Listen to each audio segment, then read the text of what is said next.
Imagine you're 58 years old and you've spent decades saving for your retirement.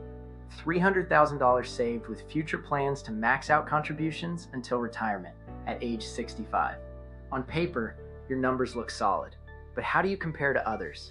And are you looking at the realistic numbers? Today, we're going to walk through retirement checkpoints age by age and how your numbers stack up against the rest of the US. We will look at your retirement accounts, your pension, and Social Security together, rather than any one of them in isolation. I'm Mike Worthington, a partner and financial advisor at Stonebridge Financial Group. Our team works with hospital and health system employees on retirement planning. And one of the questions we hear most often is some version of, is what I've saved actually enough for the retirement I want? If you're new to the channel and you're working through decisions like pension timing, Social Security, or investment strategy, hit subscribe. This is exactly the kind of content I put out regularly to help people make these decisions with more confidence. Before we get into the numbers, an important note. This video is for general educational purposes only. It does not constitute personalized investment, tax, or legal advice, and it should not be relied upon to make decisions about your specific situation. A commonly referenced guideline for one household may not apply to yours.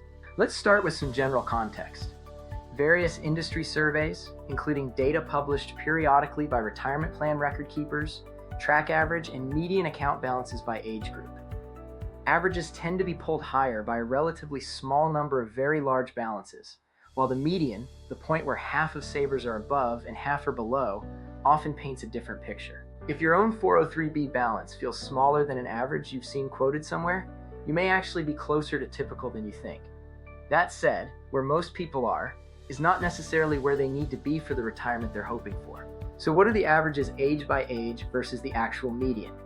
From Empower's personal dashboard data, the average retirement savings for someone in their 50s is $1,050,000, while the median is $460,000. Americans in their 60s have an average retirement savings balance of $1.2 million, with a median of $568,000. Once people reach retirement and begin withdrawing funds, the figure begins to decrease.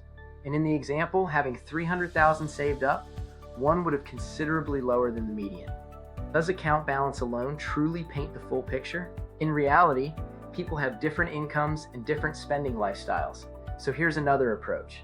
Some retirement plan providers reference a general guideline suggesting that by around age 67, having roughly 10 times your annual income saved across retirement accounts can serve as one checkpoint.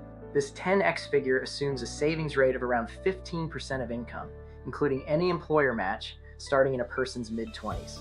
Using that same framework, some providers suggest rough interim checkpoints, something in the range of 6 times salary by age 50, 7 times by age 55, and 8 times by age 60.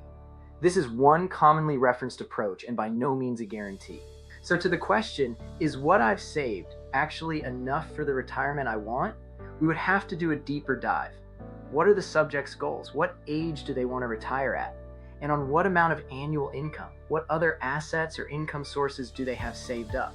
For hospital and health system employees specifically, this checkpoint conversation often looks a little different than it does for the general population, because your retirement income may be more diversified. A pension, if your system offers one, Social Security, and your retirement accounts. Let's talk about those crucial years before retirement and current contribution limits. For the 2026 tax year, the standard employee contribution limit for a 403b is $24,500. Once you reach age 50, a catch-up contribution allows an additional $8,000, bringing the potential total to $32,500, depending on your plan's rules and your personal finances. There's also a super catch-up provision under Secure 2.0 for ages 60 through 63, which can bring the total employee contribution into the range of $35,750 for those years, again depending on plan rules. Under current IRS guidance, if you're 50 or older and your prior year wages from that employer exceeded a certain threshold, currently around $150,000 in 2026, your catch-up contributions may be required to go into a Roth retirement account rather than a pre-tax one. This isn't necessarily a downside. For some employees, having more of their catch-up savings land in a Roth account could mean a larger pool of tax-free withdrawals later, though it also means less of an immediate reduction to this year's taxable income. Whether this trade-off works in your favor depends on your individual tax situation, both now and in the future, which is something a tax professional or financial advisor can help you think through. To help make some of these ideas more concrete, I want to walk through a hypothetical example. This is not an actual Stonebridge client and for illustration only. Let's call him Frank. Frank is 58, works as a director of nursing operations at a regional hospital system, and has a household income around $200,000. Between his retirement account and a taxable brokerage account, Frank is in a solid position with around $300,000 in portfolio assets. Frank has also spent 30 years accruing a pension benefit and plans to begin Social Security at some point in the next several years. For tax purposes, Frank's pension, once he begins collecting it, will be treated as ordinary income. His 403(b) withdrawals, if drawn from pre-tax contributions, will also be taxed at the ordinary income rate. And depending on how much taxable income he has in a given year, a portion of his Social Security benefit could become taxable as well. And his Medicare premiums could be affected by IRMA, the income-related monthly adjustment amount. On paper, Frank's numbers look to be below the median, but the portfolio balance isn't the only thing Frank has done for his retirement plan. This is where deliberate retirement planning makes the difference. For someone in Frank's position, one consideration that sometimes comes up is thinking through the order in which different accounts are drawn down. Pension income, Social Security, pre-tax withdrawals, Roth withdrawals, and taxable brokerage withdrawals can each be timed differently depending on a household's broader tax picture. There's no single order that works for everyone. A commonly discussed approach involves considering which accounts create taxable income, which don't, and how those decisions interact with Medicare and Social Security thresholds in a given year. The right approach for Frank, or for you, would depend on a full review of your specific numbers. Let's shift to your 60s. This is often when retirement moves from a distant idea to something concrete on the calendar.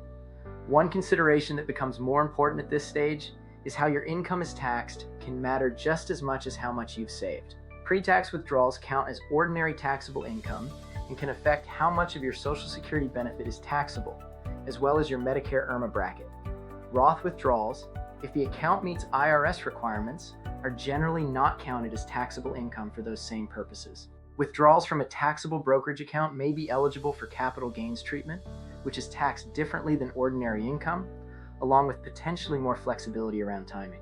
Eventually, in your early 70s, current law requires that you begin taking required minimum distributions, or RMDs, from pre-tax retirement accounts. Under current Secure 2.0 provisions, the RMD age is between 73 and 75, though this is a rule that has changed before and, under current projections, could be adjusted again by future legislation. If a large percentage of someone's savings sits in pre-tax accounts, required withdrawals in their 70s could push more income into a higher tax bracket and could affect how much of Social Security is taxed and which Medicare premium bracket applies. This isn't a mistake or something that was done wrong. It's simply one of the trade-offs that comes with the way pre-tax retirement accounts are structured, and it's something that may be addressed years in advance through strategies like diversifying between pre-tax and Roth contributions while still working, or through carefully considered Roth conversions during lower income years. Roth conversions would want to be coordinated with a tax professional. Coming back to Frank for a moment, if Frank directs some of his retirement savings to Roth over the next several years, and coordinates the timing of his pension start date and Social Security claim with his 403(b) withdrawals, he may be able to reduce how much of his future required withdrawals land in higher tax brackets. Whether that approach makes sense for Frank, or for anyone in a similar situation, would depend on a detailed look at that person's full financial picture, and this example shouldn't be read as a recommendation for any specific strategy.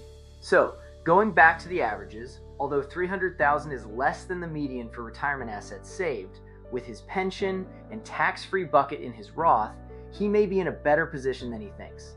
Of course, this depends on one's goals, investment objectives, and investment risk tolerance. If you're earlier in your career, in your 20s, 30s, or 40s, this conversation is still relevant to you, even though the specific numbers look different.